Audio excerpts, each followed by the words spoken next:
प्यारे विद्यार्थियों, आज हम बिजनेस स्टडी का नेक्स्ट चैप्टर पढ़ेंगे।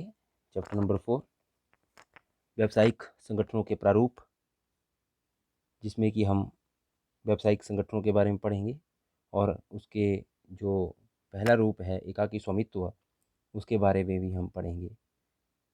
तो आइए शुरू करते हैं। इस चैप्टर को पढ़ने के बाद हम जान पाएंगे व्यावसायिक संगठन के प्रारूप का अर्थ, व्यावसायिक संगठन के विभिन्न स्वरूप, और उसमें हम पर्टिकुलर आज इस वीडियो में एकाकी स्वामित्व का अर्थ, एकाकी स्वामित्व की विशेषताएं, एकाकी स्वामित्व के लाभ, एकाकी स्वामित्व की हानियां और सीमाओं के बारे में पढ़ेंगे। तो आइए शुरू करते हैं।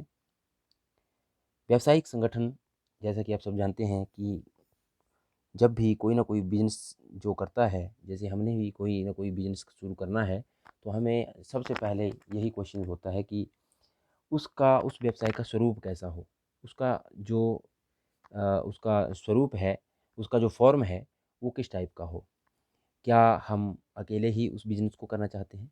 क्या हम 2 मिलकर उस बिज़नेस को करना चाहते हैं? क्या हम उसको कंपनी बनाना चाहते हैं? तो ये बहुत सारे क्वेश्चंस होते हैं जिनको हमें अ जिनको हमें देखना होता है इस बारे में। और जो भी हम बिज़नेस चलाते हैं, उस बिज़नेस से हमें ये भी पता चलता है कि उसका स्वरूप कैसा है। वह एकाकी व्यापार है, या हिंदू अनडिवाइडेड फैमिली है, या फिर अपना जॉइंट हिंदू फैमिली बिजनेस है, या पार्टनरशिप है, या जॉइंट स्टॉक कंपनी है, या कोऑपरेटिव सोसाइटीज़ हैं, या ऑर्गेनाइजेशंस हैं। तो इनके बारे में हम तभी पता कर पाते हैं जब हमें इस स्वरूप के बारे में, व्यावसायिक संगठन के प्रारूप या स्वरूप के बारे में पता हो। तो हमें जानना है कि व्यावसायिक संगठन के प्रारूप का अर्थ क्या होता है। व्यावसायिक संगठन का स्वरूप इसकी बाहरी अस्तित्व का निर्धारण करता है तथा अन्य पक्षकार इस अस्तित्व को देखकर इसकी पहचान करते हैं। जैसे मैंने बताया कि मान लो आप किसी भी बिजनेस को देख रहे हैं जो आपके सराउंडिंग में है, उसको अगर आप देखेंगे तो आप यही पाएंगे कि कोई बिजनेस ऐसा होता है, जैसे आप किसी छोटी दुकान पे चले जाएंगे तो उसको सिंगल आदमी ही या व्यक्ति ही चला रहा होता है। तो हम उसका पता लगा पाएंगे कि वो क्या है, वो एकाकी व्यापार है, क्योंकि एक व्यक्ति ही उस व्यापार को कर रहा है, एक ही व्यक्ति उसकी मैनेजमेंट करता है, एक ही व्यक्ति उसमें पैसा लगाता है, ठीक है। और एक ही व्यक्ति वो सारे कार्य करता है जो उस व्यवसाय में होते हैं। और वैसे ही अगर हम किसी पार्टनरशिप की बात करें, कहीं अपने उससे थोड़ा सा अगर आप बड़ी मार्केट में जाएंगे तो वहाँ पे देखा होगा आपने कि थोड़ा बड़ा व्यापार होता है और उसमें जैसे 2 3 4 आदमी मिलकर उस व्यवसाय को कर रहे होते हैं, तो उसमें हम देखेंगे कि वो पार्टनरशिप है। अच्छा, उस वैसे ही एक बहुत बड़ी है, जैसे कंपनी की बात कर लें, जैसे रिलायंस इंडस्ट्री की बात कर लेते हैं, तो ये जैसे जब भी हम इन चीज़ों का नाम लेते हैं तो वो एक कंपनी के रूप में कार्य कर रहे होते हैं, क्योंकि इसमें बहुत सारे पक्षकार होते हैं, ठीक है। तो हमें ये देखना है कि जो व्यावसायिक संगठन है उसका हम पहचान कैसे कर सकते हैं, बाहरी अस्तित्व से ही हम पता लगा सकते हैं कि उस संगठन का स्वरूप कैसा हो, कैसा है, ठीक है। आइए तो शुरू करते हैं नेक्स्ट। जैसे कि अभी आप देखेंगे इस डायग्राम में व्यावसायिक संगठन के प्रारूप, फॉर्म ऑफ बिजनेस ऑर्गेनाइजेशन, तो कौन कौन से प्रारूप हो सकते हैं व्यवसाय को करने के। जैसे हमने ही भी व्यवसाय शुरू करना है तो उसमें हमें देखना पड़ेगा कि व्यवसाय किस टाइप से हमने करना है, कौन सा प्रारूप हम चयन करें। तो ये इन चीज़ों के बारे में हमें पता होना चाहिए। तो व्यावसायिक संगठन के प्रारूप, जैसे कि नंबर 1 पे आ जाता है प्राइवेट सेक्टर, और दूसरा है पब्लिक सेक्टर, सार्वजनिक क्षेत्र, और तीसरा है मिश्रित क्षेत्र। तो निजी क्षेत्र में देखें तो एक नॉन इनकॉर्पोरेटेड होता है, गैर निगमित, और एक होता है इनकॉर्पोरेटेड, निगमित। इसी में अगर हम देखें जो है यहाँ पे देखिए, फर्स्ट पे देखें एकल स्वामित्व, ये सोल प्रोप्राइटरशिप, दूसरा है जॉइंट हिंदू फैमिली बिजनेस, और तीसरा है पार्टनरशिप, और चौथा है जॉइंट वेंचर। तो ये हमारे पास नॉन इनकॉर्पोरेटेड आ गए। और इनकॉर्पोरेटेड में आता है जॉइंट स्टॉक कंपनी और कोऑपरेटिव एंटरप्राइजेज। अब वही बात करें सेकंड उस पे चलें तो सार्वजनिक क्षेत्र में नॉन इनकॉर्पोरेटेड में आता है डिपार्टमेंटल अंडरटेकिंग्स, और जो इनकॉर्पोरेटेड है उनमें आ जाता है स्टैट्यूटरी पब्लिक कॉरपोरेशंस या गवर्नमेंट कंपनीज। और लास्ट में हम देखेंगे कि इन दोनों का मिश्रित जो होता है, जैसे आजकल एक टर्म चली है पीपीपी मॉडल की बात होती है न्यूज़ में, जब भी अक्सर आप सुनते हैं तो पब्लिक प्राइवेट पार्टनरशिप के बारे में बात होती है, तो ये जॉइंट क्षेत्र के अंतर्गत आता है। तो आइए इसमें सबसे पहले हम देख लेते हैं निजी क्षेत्र के ये नॉन इनकॉर्पोरेटेड में जो एकल स्वामित्व है, सोल प्रोप्राइटरशिप है, उसके बारे में हम यहाँ पढ़ेंगे, क्योंकि ये बहुत सारी जो चैप्टर हैं ये आगे बनेंगे, लेकिन हम सिर्फ़ और सिर्फ इस बुक में +1 वाली बुक में हम यहीं तक पढ़ेंगे। ये जो एकल है या पार्टनरशिप है, जॉइंट हिंदू फैमिली है, जॉइंट वेंचर है, ये कंपनीज़ हैं, ये बहुत आगे की टॉपिक्स हैं, ये आप अगली क्लासेस में पढ़ेंगे जैसे जैसे आप अगली क्लासेस में जाएंगे। तो आइए शुरू करते हैं। एकाकी स्वामित्व क्या होता है? तो एकाकी स्वामित्व जैसा कि नाम ही है, एकाकी मतलब एक, एकाकी स्वामित्व या एकल व्यापार व्यावसायिक संगठन का बहुत पुराना स्वरूप है, क्योंकि जब भी बिजनेस शुरू हुआ होगा तो क्या था कि ये सबसे पुराना था, और मुझे लगता है कि शुरू में तो एक अकेले आदमी ने ही इसको फॉर्म किया होगा या शुरू किया होगा। वैसे वैसे जैसे जैसे धीरे धीरे जिस जिस व्यवसाय की कमियां निकलती गई, वैसे वैसे अपनी जो समझ है उसके अनुसार वैसा स्वरूप बनता गया व्यवसाय का। तो यह व्यवसाय संगठन का ऐसा स्वरूप है जिसकी स्थापना एक ही व्यक्ति द्वारा की जाती है। तो जब भी एकाकी व्यापार की बात करते हैं तो एक व्यक्ति उसकी स्थापना करता है और वही उसका स्वामी भी होता है, इसीलिए हम उसको एकाकी या एकल स्वामित्व व्यवसाय कहते हैं। ठीक है, तो इसमें अगर इस व्यवसाय को अकेले व्यक्ति द्वारा प्रबंध किया जाता है, नियंत्रित किया जाता है, और इसमें पूंजी लगाता है, वही व्यक्ति पूंजी लगाता है, वही व्यक्ति उस व्यवसाय का प्रबंध और नियंत्रण करता है, वही व्यक्ति उसके विकास के बारे में सोचता है और विस्तार उसका करना चाहता है। ये सारे के सारे निर्णय जितने भी उस व्यवसाय से रिलेटेड होते हैं वो वही व्यक्ति लेता है जो उसका स्वामी होता है, या जो व्यक्ति उसको कर रहा होता है, या जिस व्यक्ति ने उस व्यवसाय की स्थापना की होती है। एकाकी व्यवसाय का स्वामी अपने व्यवसाय के संचालन के लिए आवश्यकता अनुसार कर्मचारी व श्रमिक भी नियुक्त करता है। तो मुझे लगता है कि आपको एकाकी स्वामित्व के बारे में पता लग गया होगा। सोल प्रोप्राइटरशिप क्या होता है देखिए। तो अब हम जानेंगे कि मेन इन चीज़ों को देखेंगे कि एक ही व्यक्ति उसकी स्थापना करता है, एक ही व्यक्ति द्वारा उसका प्रबंध किया जाता है, उसको नियंत्रित किया जाता है, उसी व्यक्ति के द्वारा पूंजी लगाई जाती है, उसी व्यक्ति के द्वारा प्रबंध और नियंत्रण उसका किया जाता है, विकास एवं विस्तार के बारे में जितने भी निर्णय लिए जाते हैं वही व्यक्ति लेता है, और अपने जो उस व्यवसाय में है उस व्यवसाय में कर्मचारियों या श्रमिकों की नियुक्ति भी वही व्यक्ति करता है। ये सारे का सारा काम वही व्यक्ति, एक व्यक्ति ही करता है। इसकी डेफिनेशन पढ़ लेते हैं। चार्ल्स डब्ल्यू गर्टन वर्ग के अनुसार एकाकी व्यापार वह व्यापार है जिसका स्वामी एक ही है, एक ही व्यक्ति है, तथा वह स्वामी होने के साथ साथ व्यापार का प्रबंध करता व संचालक करता भी है। प्यारे विद्यार्थियों, जो हम इसका अर्थ पढ़ते हैं वहीं से ही इसकी परिभाषाएं निकल जाती हैं, या यूँ कहें अगर आपको परिभाषा थोड़ी सी आप परिभाषा याद भी है तो आप अर्थ उसका निकाल सकते हो। अगर मान लो आपको सिंपल वर्ड्स में अर्थ उसका पता है तो आप वो जो मेन की पॉइंट्स होते हैं उनको आप परिभाषा में डाल सकते हैं। जैसे कि यहाँ पे बोला कि एक ही व्यक्ति उसका व्यापार होता है, एक व्यक्ति व्यापार करता है और जिसका कि वह स्वामी होता है, और वही उसकी प्रबंधकर्ता एवं संचालक भी होता है। ये तो इन लोगों ने दे रखी हैं डेफिनेशंस, आप अपनी तरफ से भी डेफिनेशंस बना सकते हैं। जेम्स स्टीफेंस के अनुसार एकाकी व्यवसायी से अभिप्राय उस व्यक्ति से है जो समस्त व्यवसाय स्वयं अपने लिए करता है। इसका मतलब है कि जितनी भी उस व्यवसाय में क्रियाएं होती हैं या कार्य किए जाते हैं वह व्यवसाय का स्वामी ही करता है और अपने लिए करता है। नेचुरली वो क्या चाहता है, वो अपने व्यापार को बढ़ाना चाहता है, विस्तार करना चाहता है, ठीक है, और प्रॉफिट कमाना चाहता है। तो इसने सीधा शब्दों में बोल दिया जितने भी कार्य जो उस व्यवसाय में किए जाते हैं वो अपने लिए वो करता है, उसी को हम एकाकी व्यापार कहते हैं। नेक्स्ट है इसके कैरेक्टरिस्टिक्स के बारे में पढ़ लेते हैं। कैरेक्टरिस्टिक्स ऑफ सोल ट्रेड या सोल प्रोप्राइटरशिप।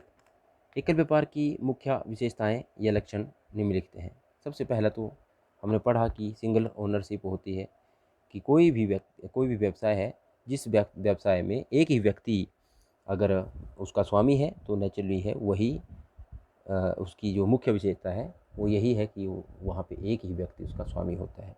दूसरा है सोल मैनेजमेंट।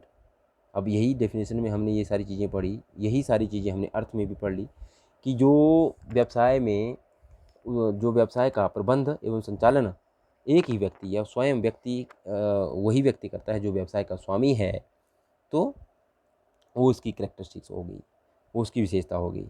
यदि व्यवसाय का पैमाना या आकार बड़ा हो तो एकाकी व्यापारी प्रबंधक नियुक्त कर सकता है या कर लेता है, जिससे व्यवसाय का प्रबंध सुचारू रूप से चल सके। परंतु सभी प्रकार के प्रबंधक एवं कर्मचारी एकाकी व्यापार के नियंत्रण में ही कार्य करते हैं। तो ये दूसरी हमारी कैरेक्टरिस्टिक्स है। तीसरी देख लेते हैं, सोल अरेंजमेंट ऑफ कैपिटल, कि जितनी भी पूंजी की आवश्यकता उस व्यवसाय को चाहिए तो वही व्यक्ति उसकी पूंजी की अरेंजमेंट करेगा, पैसे की अरेंजमेंट करेगा व्यवसाय को चलाने के लिए। डे टू डे एक्टिविटीज़ के लिए या ऑपरेशन एक्टिविटीज़ करने के लिए हमें वर्किंग कैपिटल की ज़रूरत होती है, और जो कैपिटलाइज्ड जो आइटम्स हैं उनको करने के लिए हमें फिक्स्ड कैपिटल की ज़रूरत होती है। तो वो सारी की सारी जिम्मेवारी किसकी होती है? सोल प्रोप्राइटरशिप ही, या सोल प्रोप्राइटर जो होता है वही उसकी व्यवस्था करता है, पूंजी की व्यवस्था करता है कि कितनी पूंजी उस व्यवसाय में चाहिए, या वो अपने परिवार से ले सकता है, मित्र से ले सकता है, रिश्तेदारों से ले सकता है, बैंक से ले सकता है, या अन्य वित्तीय संस्थाओं से ऋण के रूप में वो पैसे ले सकता है, और उसकी ब्याज और जो इसकी अदायगी है वो स्वयं ही उसका भुगतान करता है। आई होप आपको अच्छे से समझ आ रहा होगा। आपने बार बार वीडियो को सुनना है ताकि आपकी अंडरस्टैंडिंग बन सके। अभी फोर्थ में देखेंगे हम अनलिमिटेड लाइबिलिटीज़। अब देखो, जब कोई व्यवसायी अपने लेवल पर ही, एक सिंगल लेवल पर ही उस व्यवसाय को कर रहा है तो उसकी सारी की सारी जिम्मेवारी भी बनती है उसकी। अगर मान लीजिए उसका जो दायित्व है, उसकी जो देनदारियां हैं वो असीमित होंगी। इसका अभिप्राय यह है कि एकाकी व्यापारी की देनदारियां व्यवसाय का पूंजी तक ही सीमित नहीं होती। यदि व्यापार में अधिक हानि हो जाए तो उसकी व्यावसायिक संपत्तियों के साथ साथ उसकी व्यक्तिगत संपत्तियों की हानि की पूर्ति के लिए इस्तेमाल की जा सकती हैं। इसको आप ऐसे समझें कि मान लीजिए आपने व्यवसाय शुरू किया है और आपका व्यवसाय हानि में चल रहा है और आप उसको बंद करने वाले हैं। तो जो भी आपने किसी से लोन लिया होगा, ऋण लिया होगा, तो अब ऐसा तो है कि आपने जो व्यवसाय में पैसा लगाया है वो पूरे का पूरा पैसा वहाँ तो थोड़ी होगा। कुछ आपका पैसा मार्केट में भी फंसा हुआ होगा, तो उसको वो तो आपको मिलने से रहा। ठीक है, तो जब आपने लोगों की देनदारियाँ देनी है, जैसे बैंक की देनदारियाँ देनी है, तो जो व्यवसाय की प्रॉपर्टीज़ हैं वो प्रॉपर्टी है वो तो सारी बिकेगी। उससे जो पैसा आएगा उससे व्यवसाय बैंक के पैसे को वापस किया जाएगा। लेकिन मान लीजिए कि बैंक का पैसा ज़्यादा है और व्यवसाय की संपत्तियाँ कम हैं, तब आपकी जो पर्सनल प्रॉपर्टी है उसको भी वहाँ पे बेचकर उस बैंक के पैसे को पूरा किया जाएगा। इसका मतलब ये हुआ कि अनलिमिटेड लायबिलिटी हो जाती है।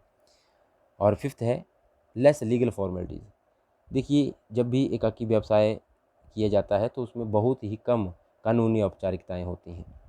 ठीक है, इस व्यवसाय को कभी भी कोई भी शुरू कर सकता है। और सिक्स्थ है freedom of selection of trade. तो एकाकी व्यवसाय में आप जो व्यापारी है वो अपने व्यवसाय के चयन के लिए स्वतंत्र होता है। वह कभी भी आवश्यकता अनुसार उसमें परिवर्तन भी कर सकता है, नई नई वस्तुओं का व्यापार भी शुरू कर सकता है। ठीक है, तो जैसे कि आप देखते होंगे कि कोई व्यक्ति है, उसने अभी कोई और बिजनेस किया है तो उसको ऐसा लगता है कि अभी इसमें, कहीं देखे होंगे मार्केट में आपने कि जो व्यवसाय को चेंज कर लेते हैं तो उनकी अपनी स्वतंत्रता होती है कि वो उस व्यवसाय में उनको प्रॉफिट नहीं लग रहा है तो उसको वो स्विच कर जाते हैं, उसको छोड़ देते हैं और दूसरे व्यापार पे शुरू कर देते हैं। तो ये एकल जो व्यापार है, एकाकी जो व्यापार है, इसमें क्या होता है कि ये सारी की सारी उसकी फ्रीडम रहती है। प्यारे विद्यार्थियों, इस जो यहाँ पे लिखा है एकांकी लिखा है यहाँ पे, तो ये आपने ध्यान रखना है, एकांकी नहीं है, एकाकी है। तो ये अंग की बिंदी यहाँ पे लगी हुई है, तो आपने एकाकी समझना है इसको, एकांकी नहीं है, ठीक है, इसको करेक्शन कर लें आप। नेक्स्ट है लिमिटेड एरिया ऑफ ऑपरेशन। एकल व्यापार का कार्य क्षेत्र अन्य संगठनों की तुलना में सीमित होता है, क्योंकि ये देखो ऑपरेशन का जो कार्य होता है, ऑपरेशन इन द सेंस कि जो उसका काम है, जो उसने काम करना है, एक व्यक्ति के स्वामित्व के कारण इसके प्रबंधन व पूंजी विनियोजन की क्षमता सीमित होती है, जिससे यह व्यवसाय किसी विशेष क्षेत्र तक ही फैला होता है। देखिए एक अकेला व्यक्ति अगर व्यवसाय खोलता है, या तो वो उसके होम टाउन तक फैला होगा, या मान लीजिए ज़्यादा ही ज़्यादा होगा तो ज़िले तक फैल गया होगा, ठीक है, या ज़्यादा से ज़्यादा होगा तो 2 ज़िलों तक फैल गया होगा। लेकिन इतना पॉसिबल नहीं होता है कि वो नेशनल और इंटरनेशनल तक फैले, तो उसके लिए हमें कुछ और फॉर्म्स को सिलेक्ट करना पड़ता है व्यवसाय की, ठीक है। तो इसमें लिमिटेड एरिया होता है, काम करने का लिमिटेड एरिया होता है। 8th है सुइटेबल फॉर ऑल बिजनेसेस। यह संगठन सभी प्रकार के छोटे व मध्यम आकार के व्यवसायों के लिए उपयुक्त है। यदि स्वामी सक्षम हो तो वह अपने व्यापार का विस्तार भी कर सकता है। ये वैसे तो देखा जाए तो सभी जितने भी बड़े व्यवसायों को छोड़कर, बड़े आकार के व्यवसायों को छोड़कर, छोटे और मध्यम आकार में सभी व्यवसायों में उपयुक्त है। 9th में देख लेते हैं मोनोपोली ऑन प्रॉफिट। एकाकी व्यापारी अपने व्यवसाय में लाभ हानि के लिए स्वयं उत्तरदायी होता है, ठीक है। जितना भी प्रॉफिट वह व्यवसाय में अगर कमा रहा है, वो सारे का सारा उसी व्यक्ति का होगा जिसका वह व्यापार है, ठीक है। वो उसको किसी और हिस्सेदार में नहीं बांटेगा, क्योंकि उसका स्वामी कौन है, वही व्यक्ति है। और जितना भी व्यापार का लाभ होगा उस पे उसके ऊपर उसका ही अधिकार होगा, ठीक है। और नेक्स्ट है सिक्रेसी। देखिए जब आप एकाकी व्यवसाय में जितनी भी जो कार्य होते हैं वही व्यक्ति जब हैंडल कर रहा होता है, तो उसको कुछ ऐसे डॉक्यूमेंट्स होते हैं या कुछ ऐसी सिस्टम्स होते हैं जो उनकी गोपनीयता रखनी पड़ती है। तो प्रबंधकीय गोपनीयता भी बनी रहती है, क्योंकि व्यवसाय में संबंधित सभी निर्णय केवल व्यवसाय के स्वामी ने ही लेने होते हैं। अकेले स्वामी को व्यवसाय के सभी तथ्यों की जानकारी होती है। तो ये था हमारा एकाकी व्यवसाय। तो इसके बारे में हमने पढ़ा, इसकी कैरेक्टरिस्टिक्स के बारे में पढ़ा, अर्थ के बारे में पढ़ा और डेफिनेशंस के बारे में पढ़ा। तो नेक्स्ट वीडियो में हम इसकी लाभ तथा सीमाओं के बारे में पढ़ेंगे। तब तक आपने इस वीडियो को बड़े अच्छे से ध्यान से सुनना है और अपनी कॉपीज़ पर भी नोट करना है, ठीक है। Thank you.